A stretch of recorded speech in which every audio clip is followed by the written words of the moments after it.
মশলাগুলো কষানো হয়ে গেছে, এখন শিমের বিচি দিয়ে দেব, একটু নেড়ে দেব, এগুলো একটু ভালোভাবে কষাই নেব।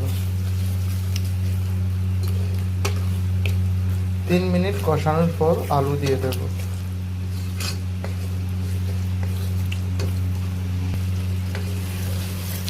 এখন এই পর্যায়ে আলু দিয়ে দেব।